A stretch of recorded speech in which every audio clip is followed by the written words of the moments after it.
kdo jste našli cestu na dnešní konferenci. Mé jméno je Petr Jirát a budu vás dnešním programem provázet. Tuto konferenci pořádá občanské sdružení BIM Forum, je to čerstvě založené občanské sdružení, které má snahu vlastně pracovat s BIM produkty. V úvodu zatím se zaměřujeme pouze na Revit a uvidíme, jak to půjde dál. Zase rozšíříme i na další BIM produkty.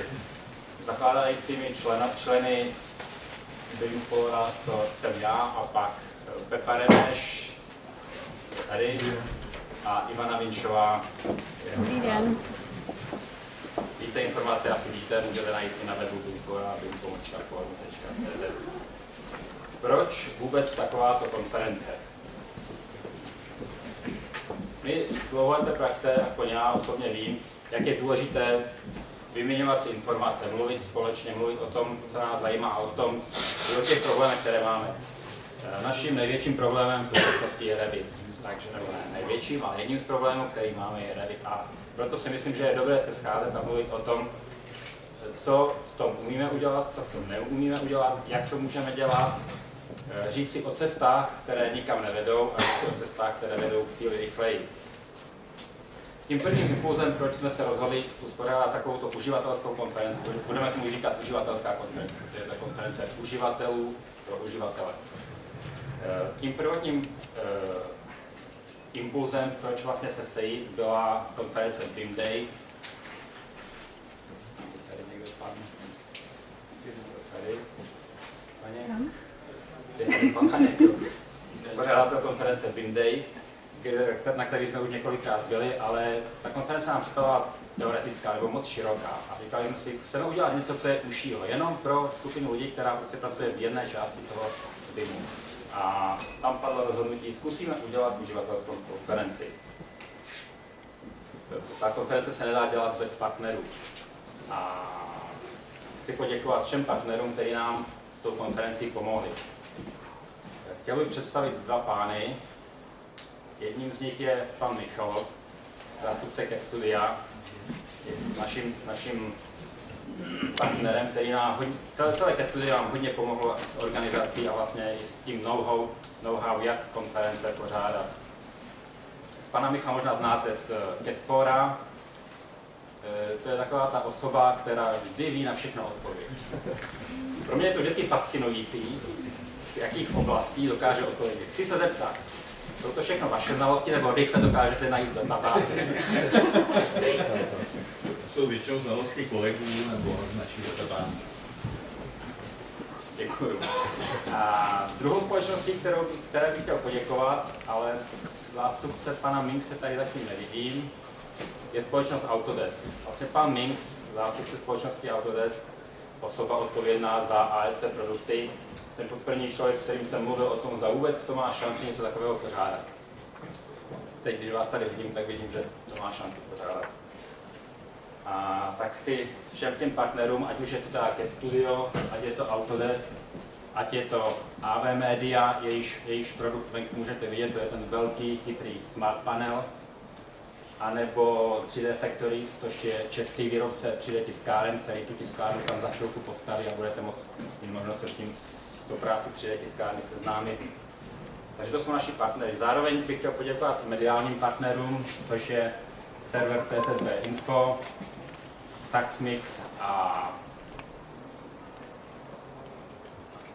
ITCAD, což jsou vlastně partneři, který jste mohli vidět i naše prezentace a naši reklamu. Záštitu nad konferenci převzala Fakulta stavební z Brna, zdejší MOLAB, nová modelovací laboratoř ČVUT Prahy a obec architektů. Dobře. Dostáváme se k programu. Rovná program na běh. První blok přednášek za chvilku začne, jsou to 4 přednášky. Zase říkám, je to uživatelská konference, nebojte se ptát toho, kdo bude přednášet. Jsou na to většinou připraveni, pokud máte dotaz, klidně se zeptejte. Jediný, co je potřeba dodržet, je časový rozpis, takže pokud by se ta diskuze nějak moc rozeběhla, budu nucen vás utnout a budeme pokračovat dál. Diskuze pak dál může pokračovat v přestávkách, po obědě i na workshopech. Po čtvrté přednášce bude následovat krátká asi 15-minutová pauza na občerstvení. Občerstvení jste mohli vidět, staví se už před sálí, takže občerstvení bude probíhat tam. Stejně tam bude probíhat i oběd. Jsou tam připravené stolky. Možná se tam nevedeme všichni najednou, takže se budeme muset trošku prostřídat během toho oběda, ale je na to dost času. Hned po obědě bude probíhat losování tomboly. Naši partneři si připravili drobné ceny do tomboly, některé jsou zajímavé. Takže hned po obědě, ještě předtím, než začnou workshopy, bude probíhat losování tomboly. Na to losování tomboly máme připravené dotazníky. Každý z vás v tašce má připraven dotazník, na který, když se upíše a odevzdá, bude zařazen do losování. Jsou tam pak ještě některé návodné otázky, které slouží pro nás k tomu, abychom vyhodnotili, co děláme dobře, co děláme špatně a jak pokračovat do budoucna. Takže můžete ho vyplnit v průběhu přednášek nebo v průběhu oběda, ale hned po obědě vás prosím, abyste nám ho tady někde odevzdali. Kdo odevzdá, bude zařazen do losování.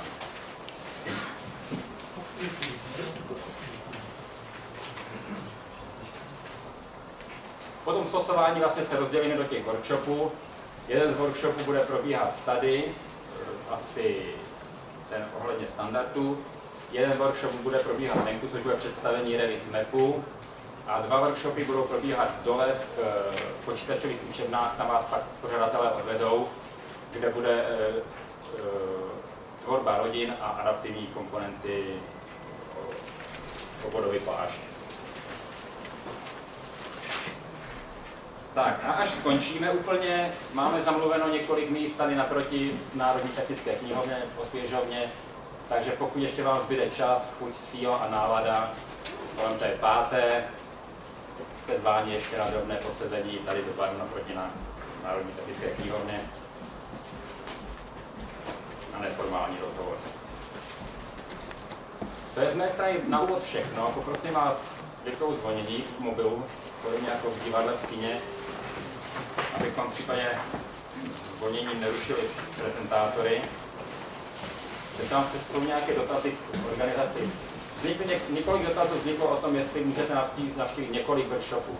Začnou probíhat všechny najednou, ale je možný, že třeba budete mít zájem připravit ještě na nějaký další.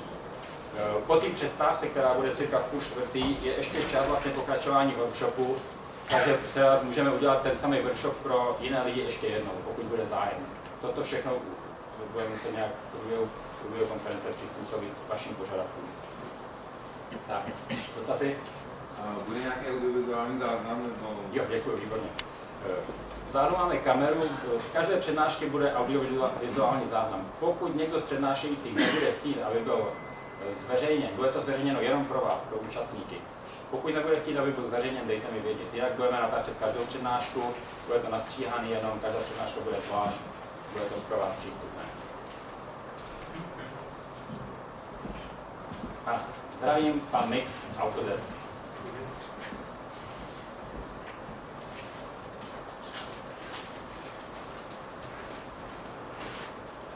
Takže pokud ne, výborně. Takže se to spustíme do přednášek. Znovu říkám, přednášky jsou pro vás, takže pokud se chcete na něco zeptat, ptejte se, jak prezentátoři, tak my zde se vám budeme vždycky snažit odpovědět na vaše dotazy. Jsou tady zástupci Ketsuya, což je vlastně jeden z největších dealer. Tady jsou tady zástupci supportu, takže ta odpověď bude opravdu fundovaná, jak jen to bude. Takže pokud ne, tak se dostáváme k první přednášce a poprosil bych pana architekta Zdeňka Barta,